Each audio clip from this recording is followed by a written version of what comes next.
नमस्कार मित्रों, स्वागत है आपका। आज का विषय है गुरु बृहस्पति के कौन कौन से भाव में स्थित होने से वह जन्मजात राजा की तरह जीवन व्यतीत करता है। ज्योतिष शास्त्र में गुरु बृहस्पति सबसे बृहद ग्रह माने जाते हैं, सबसे इम्पोर्टेंट माने जाते हैं, क्योंकि गुरु बृहस्पति का स्थान सभी ग्रहों से अधिक स्थान के कारक होते हैं। जैसे गुरु बृहस्पति कहाँ कहाँ के कारक होते हैं। यह धन भाव है, धन घर के कारक गुरु बृहस्पति हैं। इसी तरह पंचम भाव है, यह लक्ष्मी का घर है, इस भाव के कारक भी बृहस्पति हैं। इसी तरह आपका जाकर के यह भाग्य भवन है, भाग्य भवन के स्वामी भी बृहस्पति हैं। और आय स्थान, जो आपका धनागमन हो, खुशियों का आगमन हो, घर में सुख शांति का आगमन हो, हर प्रकार का आगमन का स्थान का स्वामी भी गुरु बृहस्पति होते हैं। इसी तरह से काम कारोबार के स्वामी हैं, यहाँ के स्वामी भी गुरु बृहस्पति होते हैं।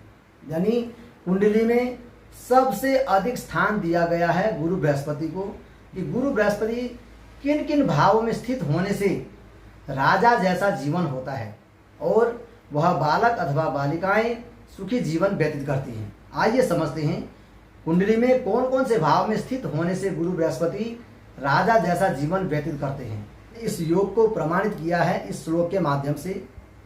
किम कुर्वन्ति ग्रहा सर्वे यस्य केंद्रे बृहस्पति मत्तः मतंग यूथानाम भिन्नत्ये कोपि केसरी। इसका अर्थ है, जैसे हाथियों के झुंड में एक शेर आ जाए और उन हाथियों को जीत करके वह निकल जाता है, इसी तरह से एक बृहस्पति यदि 9 ग्रहों में स्थित हो जाए और बृहस्पति उन स्थानों में स्थित होने से वह इंसान जैसे हाथी के झुंड से शेर निकल के भाग जाता है, इसी तरह से सारे ग्रहों के दबाव होने पर भी गुरु बृहस्पति मजबूत होते हैं, सुखी जीवन व्यतीत करता है। कोई कितना ही जोर लगा ले उसको नुकसान पहुंचाने का, परंतु गुरु बृहस्पति यदि इन भावों में स्थित हों और मजबूत अवस्था में होने पर बाल विवाह का नहीं कर सकते हैं। इसलिए वह सदा मजबूत रहता है, हर प्रकार की सुख सुविधाएं उसे प्राप्त होती हैं। आइए समझते हैं किन किन भावों में स्थित होने से इस योग का फल प्राप्त होता है। पहले तो आपको यह समझना होगा कि केंद्र भाव कौन कौन से हैं जहां पर बृहस्पति के स्थित होने से राजसी जीवन व्यतीत करता है, वह बालक अथवा बालिकाएं। आइए समझते हैं केंद्र भाव के विषय। यह केंद्र भाव है, इसे लग्न कहा जाता है। लग्न में गुरु बृहस्पति हो और चौथे भाव में यह केंद्र है, चौथा भाव भी, यहाँ पर भी बृहस्पति हो और यह सप्तम भाव है, केंद्र कहा जाता है। और यह दसम भाव है, जो सबसे मजबूत केंद्र कहा जाता है।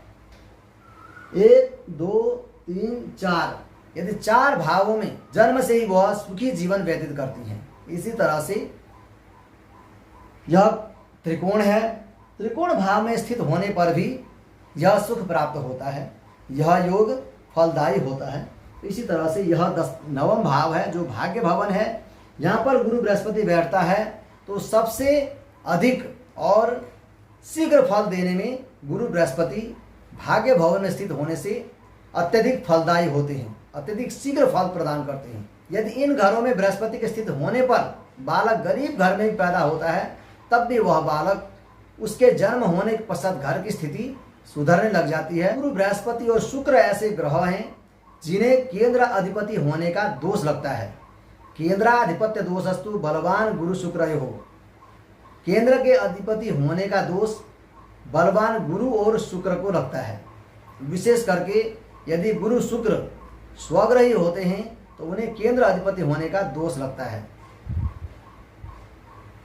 चौथा, 7वां, 10वां, इन 3 घरों में लग्न को अधिक महत्व नहीं दिया गया है। लग्न में कोई भी ग्रह बैठता है तो हर दोष को समाप्त करता है, परंतु अन्य केंद्र भाव में स्थित होने से यह दोष विशेष करके लगता है।